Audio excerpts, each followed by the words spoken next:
Hello, my name is Mycheille Norvell, and I am a dreamer. I'm unafraid to shoot for the stars when it comes to my aspirations, though sometimes actually pursuing them ends up being the true problem.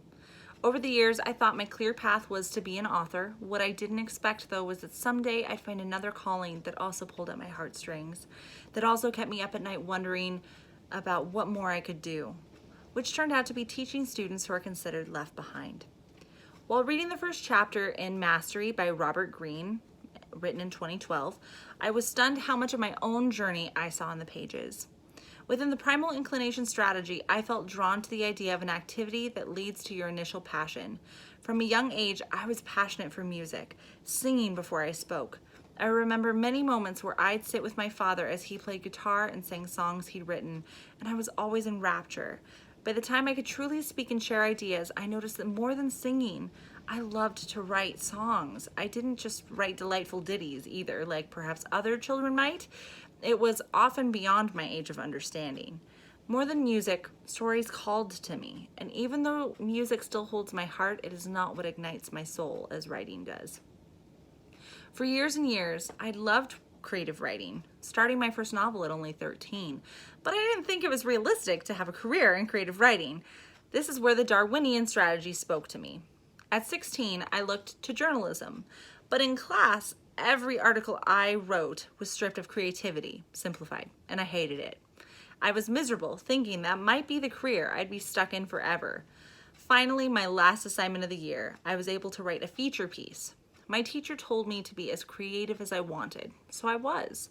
For the first time all year, he barely had one red mark on it, telling me it was the best piece that I had given him.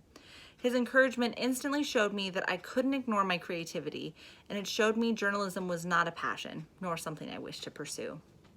The rebellion strategy called to me the most. Since I first entered choir, I felt a kinship to Mozart and loved how films presented him as both a prodigy and a free spirit. I also loved the idea you could find your destiny young and pursue it.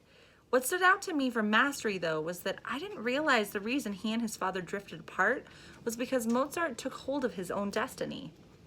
A line that stuck out to me in the reading on page 37 was, "Finally in a flash, it came to Wolfgang. It was never really the piano that was his love, nor even music per se. He did not enjoy performing before others like a puppet. It was composing he was destined for." I especially loved this because, as mentioned in the inclination strategy, I held a passion and natural gift for music. The problem was that mastery of music didn't come naturally to me.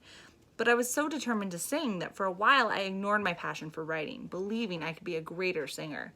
The problem for me, though, was I didn't have the constant drive to do what was necessary to be great and stay great. I tired of the practice, wanting instead to spend time on writing poems and stories. The adaptation strategy and the life or death strategy work together in my life story. From the life or death strategy, parts of Buckminster Fuller's story truly hit home for me. I understand the idea of a voice that can alert you towards your true path. At one point, a trusted youth pastor told me both a cruel in its delivery but partly true statement in the end. He told me that God didn't want me to sing, and I was meant to write. I fought so hard against those words, believing I could do both, but now I can look back and see that in one regard he was right. I'm meant to write.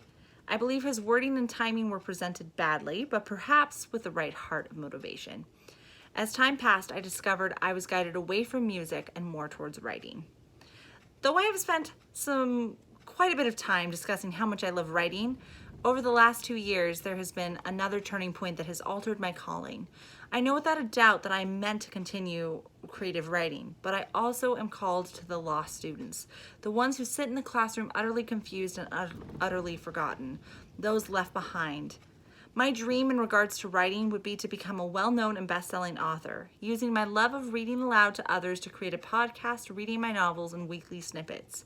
In regards to teaching, I know I want to instruct teachers how to teach a different learning style in classrooms and individualized settings. I dream of writing a book about learning styles and how they should be better presented in public schools as a tool for success for all students. Every student has potential, and I hope that my work can benefit even one student who formerly believed they didn't have a chance.